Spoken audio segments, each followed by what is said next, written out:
네, 또 인사 나누겠습니다. 말씀에 큰 은혜 받으세요. 인사 나누겠습니다. 말씀을 통해 주님 주시는 큰 깨달음과 기쁨 누리시는 저와 여러분 되기를 간절히 소원합니다.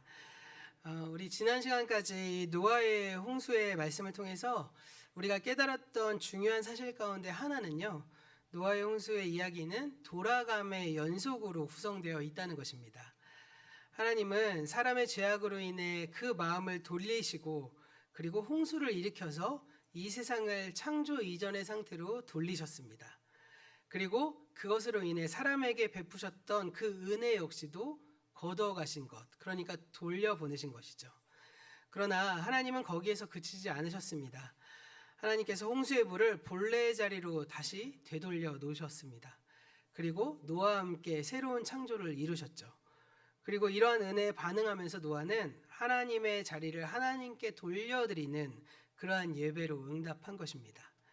이렇게 하여서 사람도 사람의 자리로 돌아오고 창조세계도 온전한 모습으로 회복되는, 그러니까 돌아오게 된 것입니다. 이렇게 노아의 홍수의 이야기는 돌아옴의 반복인데요. 그렇다면 이 돌아오는 움직임, 이것이 굉장히 복잡하게 느껴질 수도 있고 어려워 보일 수도 있겠지만 그 사실 가만히 보시면 모든 돌아감이 하나의 지점을 향해 있다는 것을 우리가 보게 된다는 것입니다. 하나님의 돌아오심이던 이 창조세계의 회복이던 사람의 돌이킴이던 이 모든 돌아감의 지점이 한 그 지점, 그 목표가 나오는데 그것은 바로 언약이라는 것입니다. 여기서 이 언약이란 하나님께서 이 세상을 창조하시면서 사람과 맺으셨던 것, 이것을 바로 언약이라고 말할 수 있겠습니다. 그러나 그 언약이 사람의 거부로 인해 훼손되었고 다시금 하나님은 이 노아의 홍수 사건을 통해 다시 언약을 돌이키며 그 언약을 갱신하는 것, 이것이 모두 이 노아의 홍수의 전 과정의 하나님의 목적이라고 볼 수 있는 것입니다. 그런 점에서 오늘 말씀은 그렇게 돌아옴으로 갱신된 이 새로운 언약이 맺어지는 그 장면이 서술되고 있는 것입니다. 창세기 9장 1절부터 3절의 말씀, 우리가 화면을 보시면서 함께 읽어볼 건데요. 9장 1절부터 3절 말씀을 우리가 한 목소리로 함께 화면을 보시면서 함께 읽어보도록 하겠습니다. 읽겠습니다. 하나님이 노아와 그 아들에게 복을 주시며 그들에게 이르시되 생육하고 번성하여 땅에 충만하라. 땅의 모든 짐승과 공중의 모든 새와 땅에 기는 모든 것과 바다의 모든 물고기가 너희를 두려워하며 너희를 무서워하리니 이것들은 너희 손에 붙였음이니라. 모든 산 동물은 너희의 먹을 것이 될지라. 채소같이 내가 이것을 다 너희에게 주노라. 네, 이 말씀 어디서 좀 많이 보신 말씀 같지 않으시나요? 네, 이 말씀은 창세기 1장 28절 이하에 하나님께서 사람을 창조하신 이후에 복을 주시면서 말씀하신 내용과 아주 비슷합니다. 나중에 시간이 되시면 창세기 1장 28절의 말씀을 찾아서 이렇게 비교하면서 보시면 또 재밌는 지점이 있을 것 같습니다. 동일한 지점도 있고요, 또 다른 차이점도 있기 때문입니다. 창세기 1장 28절의 말씀을 보면 하나님께서 사람에게 복을 주시면서 생육하고 번성하며 땅에 충만하라고 말씀하셨습니다. 그리고 그 이후에 바다의 고기, 공중의 새, 그리고 땅 위에 살아 움직이는 모든 생물을 다스리라고 명령하십니다. 그리고 이어진 29절에서는 사람의 그 먹거리에 대해서 말씀을 나누고 있는데요. 그러니까 우리가 9장 1절부터 3절의 말씀에 읽어본 내용과 거의 흡사하죠. 이 첫 창조의 장면에 일어난 일이 다시금 반복되고 있다는 것입니다. 그런 점에서 우리가 방금 읽어본 창세기 9장 1절부터 3절의 말씀을 통해서 우리는 이 노아의 홍수가 바로 새 창조의 사건이라는 것을 우리는 볼 수 있게 된다는 것입니다. 그런데 그것뿐만이 아니라 이 둘 사이에는 분명한 차이점도 존재합니다. 9장의 새 창조 장면에는 1장의 첫 창조의 장면에 비해서 사람과 창조세계의 위계 질서가 더욱더 자세히 서술됩니다. 이 1장에서는 그냥 모든 생물을 다스려라 이렇게 말씀하셨다면 9장에서는 한 걸음 더 나아가서 모든 생물들이 사람을 두려워하고 무서워할 것이다 이렇게 말씀하고 있습니다. 그리고 더 나아가서 사람의 이 먹거리의 범위가 또 달라집니다. 1장에서는 채소와 열매, 곧 식물들만이 먹거리로 하나님께서 주어진 것이었다면 9장에서는 육상 동물들과 물고기가 거기에 더해지는 것입니다. 그래서 전에는 채식만 했지만 홍수 이후에 사람들이 육식이 허용되었다는 사실이 이 오늘 말씀을 통해서 우리는 볼 수 있다는 것이죠. 그런데 이 말씀을 가만히 읽어보면 이 하나님의 명령은 이해하기가 상당히 어려운 내용입니다. 왜냐하면 노아의 홍수란 뭐죠? 이 노아의 홍수란 사람으로 인해서 땅이 저주를 받은 사건이잖아요. 그러면 노아의 홍수가 끝난 다음에 오히려 조금 더 인간의 권위는 낮추고 동물을 배려하는 조치가 취해지는 것이 당연해 보이는 것 아니겠습니까? 그런데 반대로 오히려 사람과 동물 안에서 위계 질서가 더 강조되고 전에는 허용되지 않았던 육식까지 사람에게 허용된다면 이 동물의 입장에서 볼 때 너무나도 억울한 처사가 아닐까 이런 생각이 드는 것입니다. 일단 이러한 질문에 대한 답은 조금 뒤에 결론 부분으로 좀 밀어놓고 오늘은 이 말씀에 대해 조금 더 나아가 보도록 하겠습니다. 이어지는 말씀을 읽어보면 앞의 내용과는 조금 더 분위기가 다름을 볼 수 있는데 뒤에는 오히려 동물에 대한 배려라고 여겨질 만한 내용들이 담겨져 있습니다. 먼저 하나님께서 사람에게 육식을 허용하면서 함께 해주신 단서 조항, 그러니까 제한 사항이 있다는 것입니다. 그것은 바로 피가 있는 채로는 먹지 못하게 하신 것인데요. 바로 4절과 5절 말씀에 기록되어 있습니다. 이 말씀은 세번역 버전 말씀으로 우리가 화면을 보시면서 함께 읽어보려고 합니다. 화면 준비해 주시고 함께 읽도록 하겠습니다.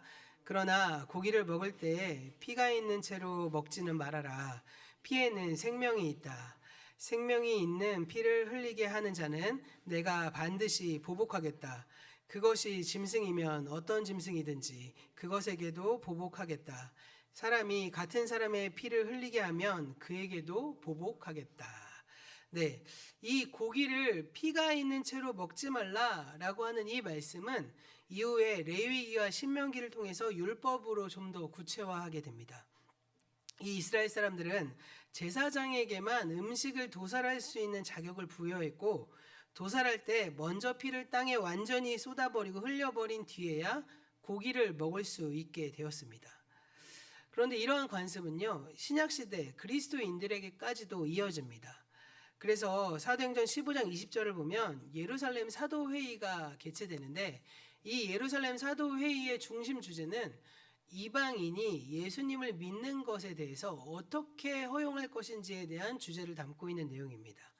사도 바울로 대변되는 사람들은 이방인인 채로 예수를 믿는 것이 합당하다 이렇게 주장을 했고 이 그 초대교회 이제 12사도들을 대표로 하는 초대교회에서는 이 예수님을 믿을 때 성경의 말씀이 그대로 응해졌기 때문에 성경의 말씀을 믿고 따르는 것 그것이 당연한 것이고 그러면 레위기와 민수기와 신명기에 나오는 그 율법의 내용을 예수를 믿은 이후에도 지키는 것이 합당하다 이렇게 주장하면서 이 예수님을 믿을 때 이 율법을 지키는 것이 맞다 이렇게 주장한 것입니다.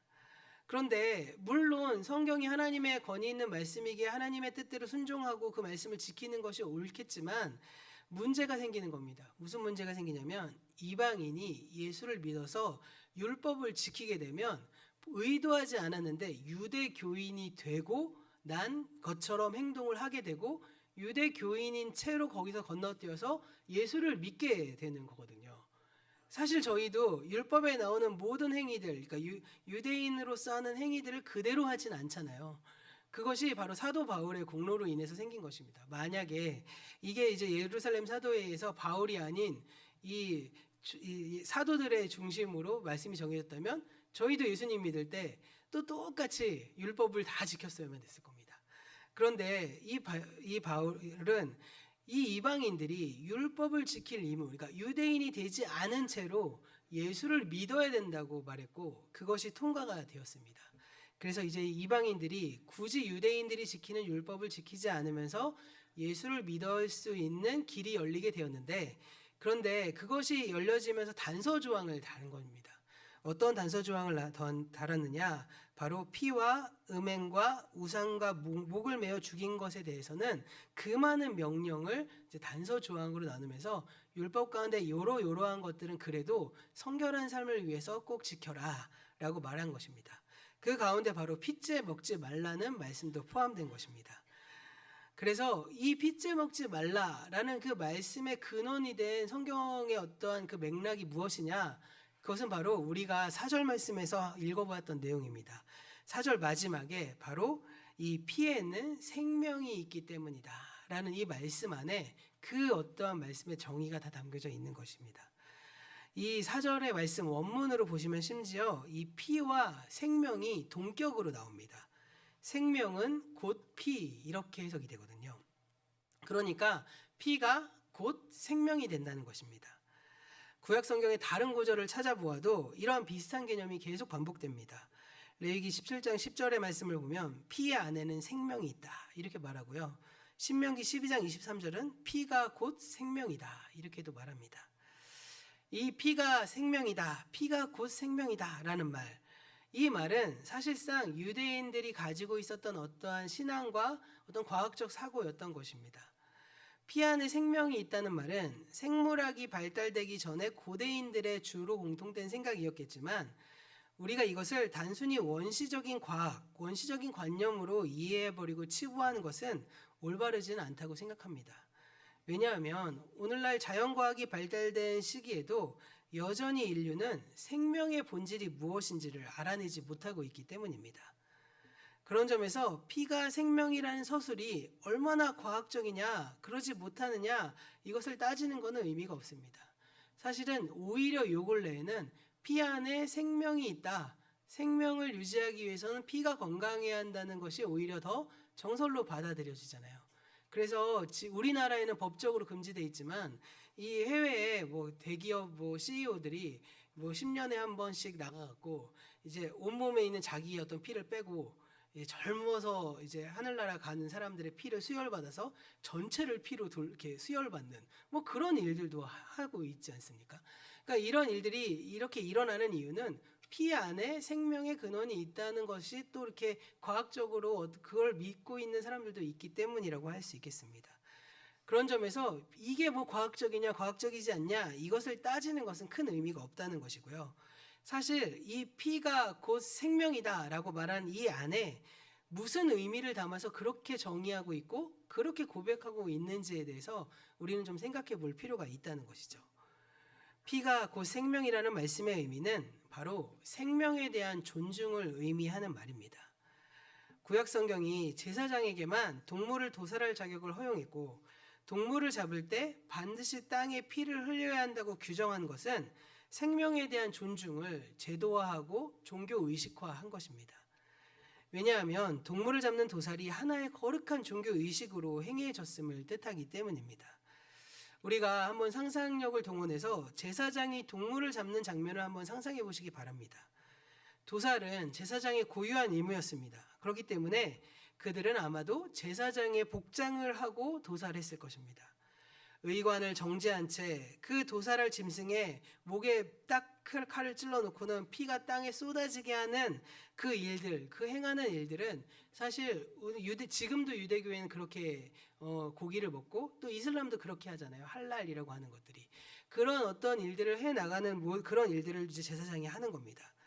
그러다 보면 이 고기를 잡으려고 하는 것이 오늘날 우리가 생각하는 우리가 개념적으로 이해하는 것처럼 그런 식으로 진행되지는 않았을 것입니다. 우리에게 이 고기를 먹는 이 짐승을 도살한다는 것은 고기를 먹기 위한 거잖아요.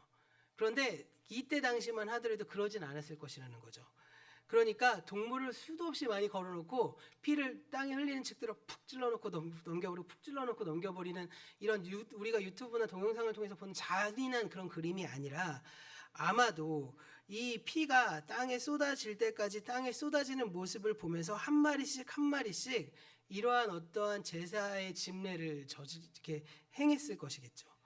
그러면 그러한 어떠한 행위를 하면서 제사장은 무슨 생각을 했을까요? 더 나아가서 이 제사를 위해 자신의 어떤 가축들을 가지고 오는 그 사람은 피를 땅에 쏟아내는 그 동물을 보면서 무슨 생각을 했을까요? 그리고 더 나아가서 이 예식을 명하는 그 하나님은 무슨 생각으로 어떠한 것을 기대하시면서 이러한 어떤 이 제사를 드릴 수 있도록 만드셨을까? 우리가 이것을 한번 생각해 볼 필요가 있다는 것입니다. 방금도 말씀드린 바처럼 고대인들은 피가 곧 생명이라고 여겼습니다.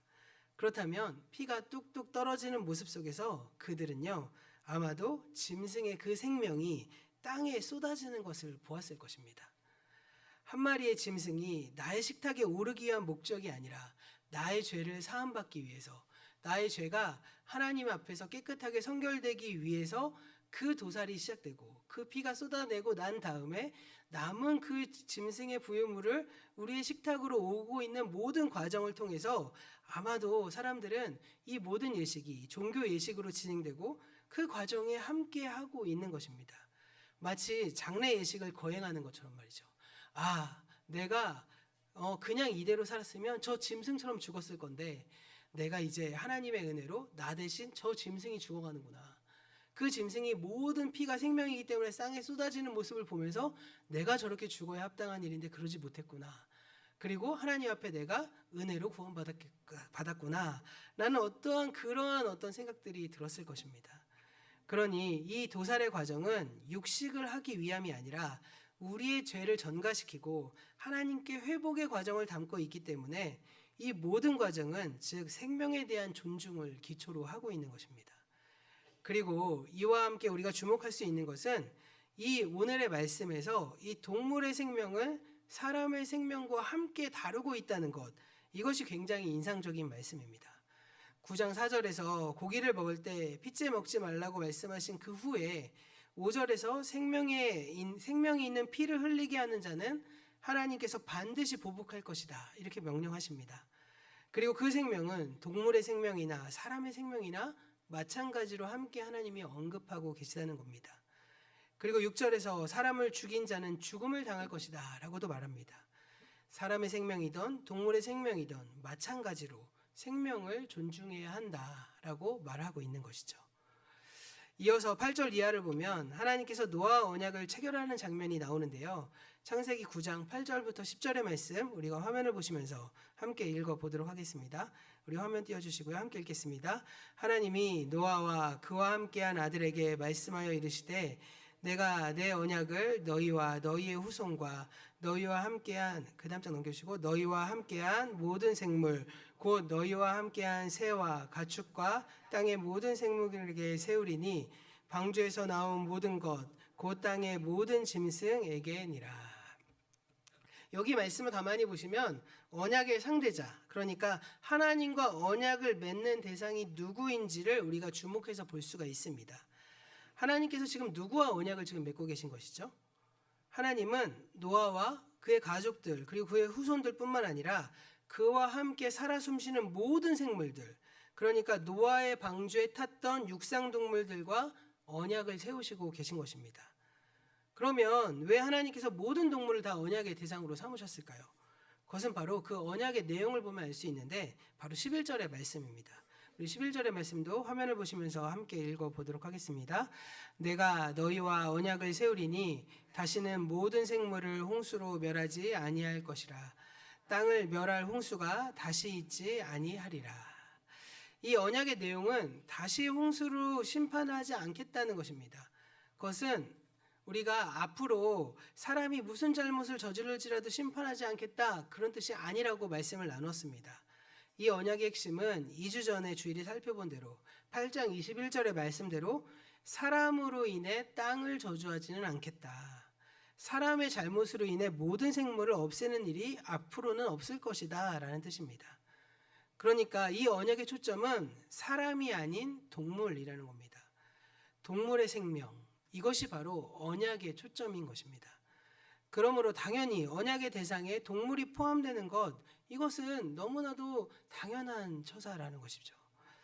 그런데 이렇게 말씀을 쭉 드리고 났더니 제가 설교 처음에 나오는 이 9장 앞부분에 나오는 말씀이 더더욱이나 이해하기 어려우실 것 같습니다. 하나님께서 사람을 동물에게 먹거리로 주셨다는 이 말씀 말입니다.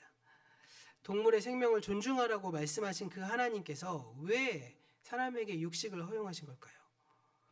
우리가 이 말씀을 하기 전에 한 가지 우리 안에 있는 오해를 걷어내실 필요가 있다는 것입니다. 육식이 죄는 아니잖아요.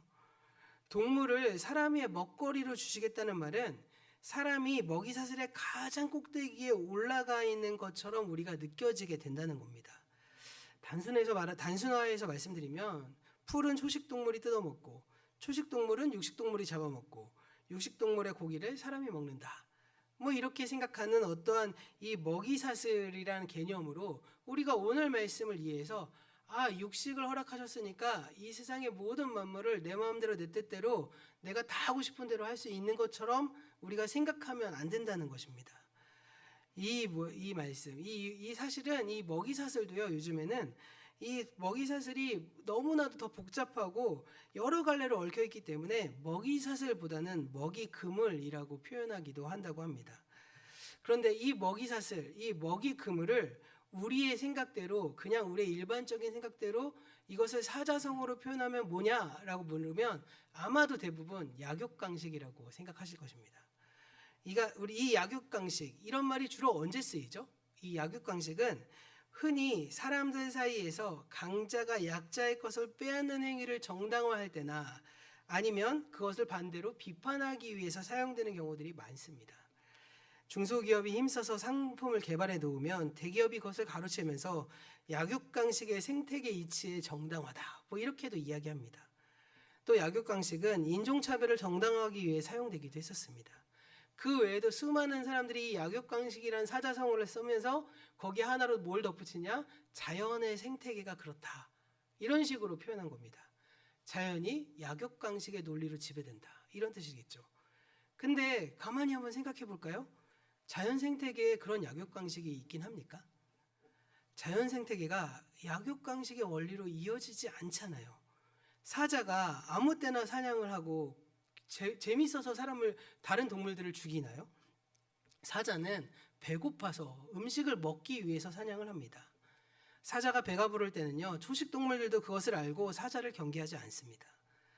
우리가 사자를 동물의 왕이라고 보통 표현하는데 이것이 사자가 먹이사슬 최정상에 위치하고 있기 때문에 붙인 이름이겠지만 사실 인간 세계의 왕과 사자는 전혀 다릅니다. 사자가 누워서 자는 동안에 다른 동물들이 집을 지키고 그리고 막 사냥을 하다가 사자에게 갖다 바치는 일이 있으십니까? 아니잖아요. 사자는 자신 스스로 자신의 생명을 위해 많은 위협을 감수해가며 숲에서 매복을 하고 직접 사냥을 하며 생존하는 존재입니다. 사자가 왕이라면 초원의 전체에 대한 소유권을 주장하면서 다른 동물들에게 그 서식지를 배분해 주는 거 그렇지도 않지 않습니까? 다 누가 합니까? 그거는 인간만이 하고 있어요. 인간이 그렇게 행동하면서 이것을 자연의 생태계인 것처럼 설명한다는 것입니다. 사실 사자는요, 그냥 자기 자리 지키며 살 뿐인 것입니다. 그런데요, 엄밀히 말하면 사자가 그렇다면 아프리카의 어떤 평원의 최강자인가요? 사실 아프리카의 진정한 최강자는 코끼리나 기린이나 코뿔소나 하마라고 합니다. 그런데 이 코뿔소와 하마가 사자를 잡아먹습니까? 그렇지도 않습니다. 그러니까 사실은요, 이 약육 자연 생태계는 우리가 소위 말하는 약육강식으로는 돌아가지 않는다는 거예요. 사자가 다른 동물의 고기를 먹는 것은 단지 그들이 육식동물로 태어났기 때문입니다. 다시 말하자면 하나님께서 사자로 하여금 다른 동물을 잡아먹으며 살도록 창조하셨고 배가 부르면 더 이상 사냥하지 않는 것, 이것이 그들의 그냥 일반적인 어떤 하나님의 정해주신 창조세계의 보존을 향한 샬롬인 것입니다. 이런 식으로 이루어진 이 자연 생태계의 먹이사슬은 결코 먹이사슬에 위에 있는 종들이 아래에 있는 개체의 종들을 멸망시키고 멸절시키는 방식으로 이루어지지 않는다는 것입니다. 먹이사슬이 위로 가면 갈수록 개체수가 적어지고 아래에 있는 동물들도 먹이사슬로 인해 적절한 그 개체수를 유지하게 되고, 그래서 이 모든 과정들이 하나님의 뜻하심 가운데 은혜 가운데 일어난다는 겁니다. 사자가 영양을 잡아먹습니다. 그러면 하나님께서 사자를 축복하시고 영양은 저주하신 겁니까? 그것도 아니잖아요. 근데 우리는 또 그렇게 믿어요. 그러한 방식으로 하나님께서 자연 생태계를 창조하고 유지되도록 창조하셨다는 건데 우리는 그것을 왜곡해서 이 약육강식의 문화를 이 자연인 것처럼 포장하면서 우리의 삶에서 그것을 그대로 사탄의 질서를 가지고 살아가도록 만드는 것입니다. 우리가 그러한 사실을 인지하고 오늘의 말씀을 읽으시면요, 하나님의 말씀이 좀 다르게 느껴지실 겁니다. 오늘 말씀에서 하나님은 사람에게 약육강식을 허용한 것이 아니기 때문입니다. 단순히 먹거리로서 육식을 허용했을 뿐이십니다. 육식을 허용한다고 해서 사람이 자연 생태계를 마음대로 교란하고 지구상의 수많은 동물들을 멸종시키면서 오늘날과 같이 무작위에 비한 방식으로 가축을 대량 생산하고 대량 소비하는 그 무제한의 권리를 준 것이 아니라는 겁니다. 사자가 먹이사슬 맨 위에 있으니 자연 생태계를 교란하지 않는 것처럼 그렇게 창조 세계를 잘 관리하라고 하나님께서 우리에게 사명으로 맡겨주신 것입니다.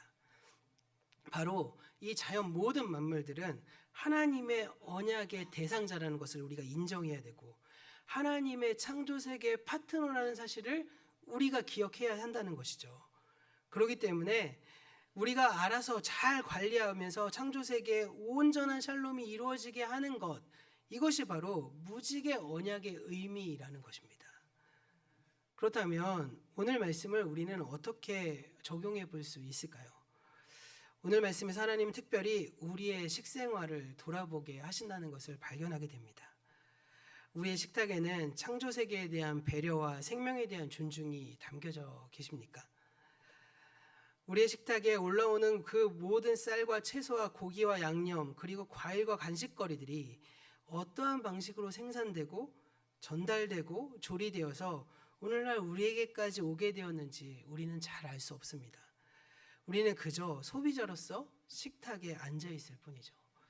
제가 오늘 말씀을 준비하면서 가만히 생각해 보니까 제가 어린 시절만 해도 밥을 먹으면 이 쌀은 어떻게 해서 어떻게 났고 이런 얘기들을 할아버지 할머니로부터 들으면서 밥을 먹었던 기억이 나요.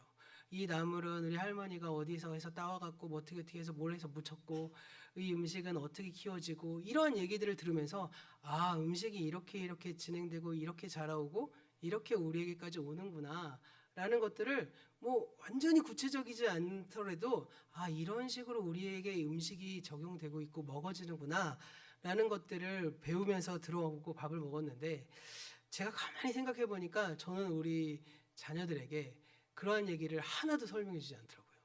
그리고 그냥 단순히 맛있다, 맛없다, 비싸다, 싸다 뭐 이 정도 수준으로 그냥 그치고 있다는 것을 발견하게 됐습니다.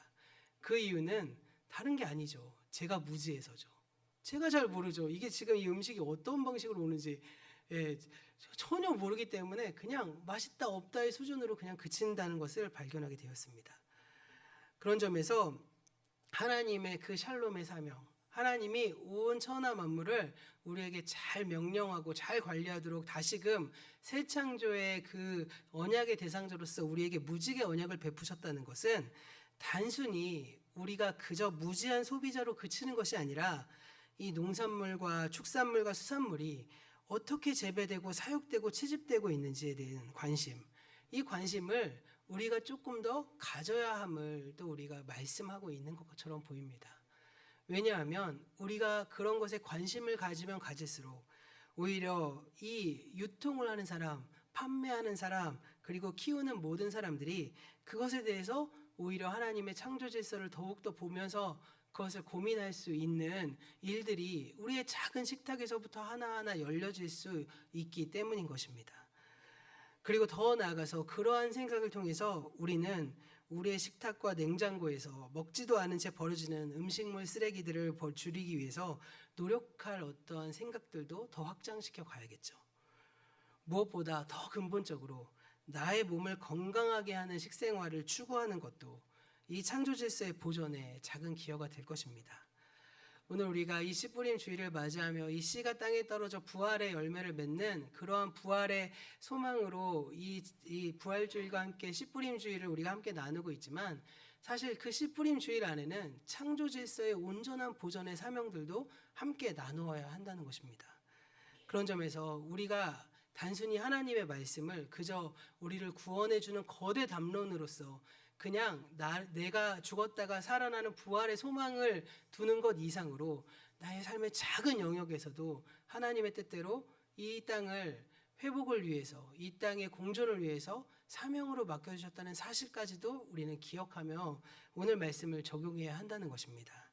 그런 점에서 우리가 점차 우리의 일상의 작은 영역까지 하나님의 주되심이 이루어갈 수 있도록 이 먹거리로부터 삶의 모든 방향성을 주님께 두고 그 관심을 우리에게로 적용해보는 저와 여러분 되기를 간절히 소원합니다.